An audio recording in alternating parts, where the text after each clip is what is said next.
So hey guys, this is Sabdar Ali and welcome back to my channel. So today we will talk about the APIs. So how API works and how we can create websites by accessing the APIs. So all these things will be taught in this video. I hope you will like this video and you can just watch the whole video and you can just subscribe to the channel if you like this video. So today we will learn about the API, that what is an API, and in this video the API will be taught to you in a simple way. So I hope you will like this video. So सबसे पहले मैं बताना चाहूँगा कि API होता क्या है. So what is API? Full form of API is Application Programming Interface. Application Programming Interface makes it possible for different systems to interact with each other. So इसका काम क्या होता है API का, कि जो different systems होता है उसको जो है ना एक दूसरे से इंटरेक्ट करना जो है वो पॉसिबल बनाता है. How API works you can just understand from this diagram also, like how it works. Like अगर आप एक वेब ऐप ब्राउज़र पे है तो आप रिक्वेस्ट बोल भेजते हैं इंटरनेट को. फिर इंटरनेट से जो है रिक्वेस्ट API के थ्रू वेब सर्वर पे जाता है. फिर वो डेटाबेस, एक्चुअल सिस्टम के डेटाबेस पे जाता है रिक्वेस्ट. अगर वो डेटा ऑलरेडी अगर अवेलेबल है, सब कुछ है अगर, तो वो डेटा बेस से आपको वेब सर्वर के थ्रू वापस रिस्पॉन्स आता है जो आपको वेब ब्राउज़र पे शो होता है. आई होप आपको इस इमेज से समझ में आया होगा जो मैं शो कर रहा हूँ. सो सबसे पहले हम API को एक एग्जांपल समझते हैं. So one very good example we have is of airline ticket booking and there are lot of third party websites. अब यहाँ बहुत से थर्ड पार्टी वेबसाइट्स हैं, जैसे कि फ्लिपकार्ट हो गया, इक्सिको हो गया. ये सब होता है जो डायरेक्ट आपका जो फ़्लाइट है वो बुकिंग करते हैं, लेकिन ये जो फ़्लाइट बुकिंग होता है आपके चॉइस पे होता है कि कौन से एयरलाइंस पे कर रहे हैं. और फ्लिपकार्ट क्या करता है कि वो API यूज़ करता है. API यूज़ करता है वो सब जो है ना, जितना जो फ्लिपकार्ट होते हैं या इक्सिको होता है, कितना सीट इंडिगो में कितना सीट्स बाकी अवेलेबल है और कितना सीट्स बाकी रह गया, कितना बुकड हो चुका है, ये सब कुछ जो अपडेट है उसको जो मिल पाता है वो APIs के थ्रू मिल पाता है. जैसे कि इंडिको है, ऐसा तो नहीं है कि सबको अपना अपना API जो है वो एक्सेस दे देता है, लेकिन वो सिर्फ ट्रस्टेड मेंबर्स को जो है एक्सेस दे पाता है. एक्सेस कैसे दे पाता है? API के थ्रू, की के थ्रू. कि ये एक प्रोटेक्शन लेयर होता है, एक तरह से आप बोल सकते हैं.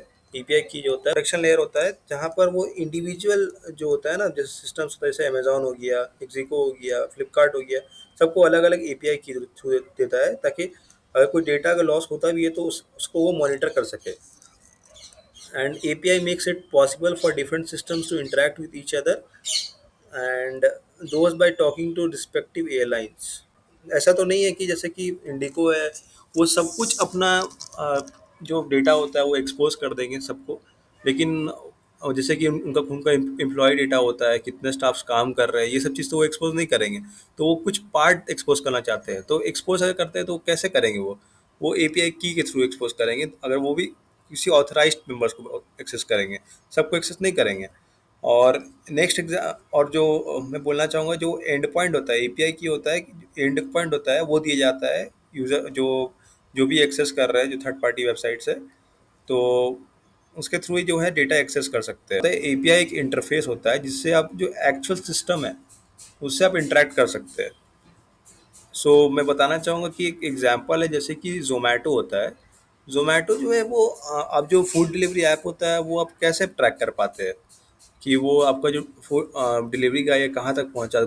ऐसा तो नहीं है कि ज़ोमैटो जो है डायरेक्ट गूगल ऐप्स के सिस्टम पर जाकर के एक्सेस कर लेता है, वैसा तो नहीं होता है. तो ज़ोमैटो क्या करता है, गूगल ऐप्स सिस्टम है उसको API के थ्रू एक्सेस करता है. जो गूगल ऐप्स है उसका API होता है, उससे वो कनेक्ट करता है, API के थ्रू कनेक्ट करता है. ज़ोमैटो रिक्वेस्ट करता है API में, API से जो रिक्वेस्ट जाता है गूगल ऐप्स के सिस्टम पे जाता है. तो API एक सिक्योरिटी लेयर का काम करता है, और API की जो है प्रोटेक्शन लेयर का काम करता है.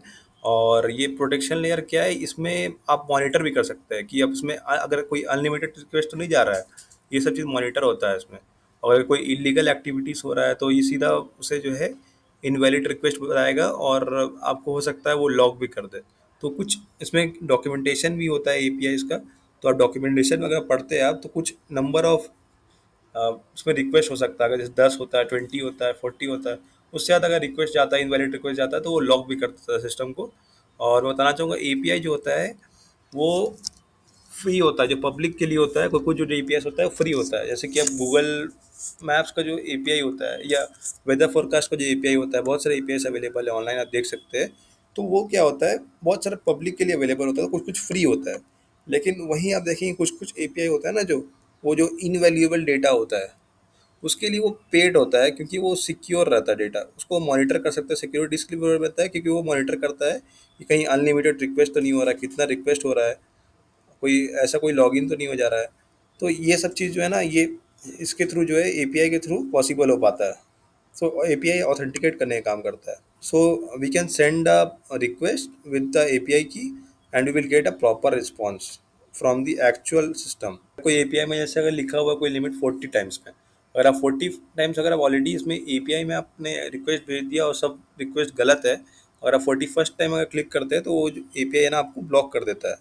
तो ये सब सिस्टम्स अवेलेबल होता है। So APIs are used to safely handle the data. तो मैं बताना चाहूँगा क्या होता है कि अब जब आजकल आप वेबसाइट जो बनाते हैं, तो आजकल आपको स्क्रैच लिखने की ज़रूरत नहीं है कि आप लॉगिन पेज लिख रहे हैं, फिर से लॉगिन आपको करना पड़ रहा है, मतलब लॉगिन पेज बनाना पड़ रहा है, वो सब की ज़रूरत आजकल नहीं पड़ता है। अगर जैसे आप साइन अप पेज अगर बना देते हैं, आप sign up with Google, sign up with Facebook, तो ऐसा नहीं है कि आप मतलब क्या होता है कि आपको एक ट्रस्ट होता है कि जो गूगल है, उसके डेटाबेसेस में ऑलरेडी जो यूज़र है ना, रजिस्टर्ड होता है उनके, बिग बिग जो डेटाबेसेस होता है, या फेसबुक का डेटाबेस हो गया, तो यूज़र से ऑलरेडी वेरीफाइड हो चुके हैं गूगल डेटाबेसेस से। साइन अप करवा सकते हैं नॉर्मल यूज़र को भी। तो आप जो ये sign up with Google, sign up with Facebook जो है ना, आप यूज़ कर सकते हैं इसके थ्रू, क्योंकि वो ऑलरेडी आपको पता है कि आप ट्रस्टेड यूज़र है, तो कुछ फ्रॉड नहीं होगा इसमें।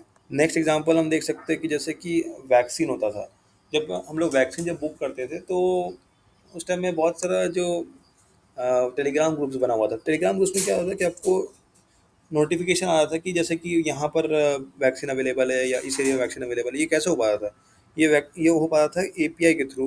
कोवैक्सीन जैसे था, उसका खुद का एपीआई था, जैसे जो एक्सेस हुआ था डेटा, जो ये टेलीग्राम ग्रुप्स को अवेलेबल होता था डेटा, और आपके पास जो है ना, ऑटोमेटेड अलर्ट चल जा रहा था आपके पास कि आपको यहाँ पर अभी वैक्सीन अवेलेबल है और आप यहाँ एक्सेस कर सकते हैं। So, like basically, API is an interface that is a way where you can actually talk to the system. और अगर आप जैसे कि एक और एग्जांपल देख सकते हैं, अगर आप कोई रेस्टोरेंट जाते हैं, तो आप रेस्टोरेंट जा कर के डायरेक्ट आप ओनर को जा कर के नॉर्मली आप नहीं बोलते हैं कि, मतलब डायरेक्ट जाके शेफ़ को आप जाके नहीं बोलते हैं कि मुझे डोसा खाना है। आप पहले आप वेटर को बोलते हैं, वेटर को ऑर्डर देते हैं, वेटर जा कर के फिर वो चेक करता है शेफ़ से कि अभी अवेलेबल है कि नहीं है। तो मैं बताना चाहूँगा कि अगर आप एक यूज़र है, और वेटर एक एपीआई है, एग्जांपल से बता रहा हूँ, और शेफ़ जो है वो एक्चुअल सिस्टम है। तो आप डायरेक्ट शेफ़ से जाके कांटेक्ट नहीं करते हैं, पहले आप एपीआई को बोलते हैं, यानी कि वेटर को बोलते हैं। वो जा कर के चेक करता है रिस्पॉन्स आपका जो है ना, जो आपका रिक्वेस्ट है, वो जा कर के वो पहुँचाता है वो शेफ़ के पास।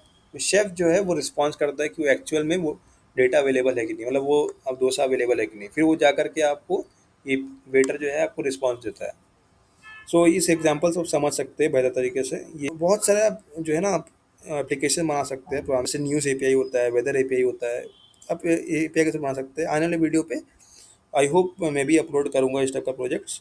सो if you are a developer, you can check out my HTML codes also, that is available in my playlist. चाहूँगा कि आपको एपीआई क्या है वो समझ में आया होगा इस शॉर्ट वीडियो से। So thank you everyone, thank you for your time.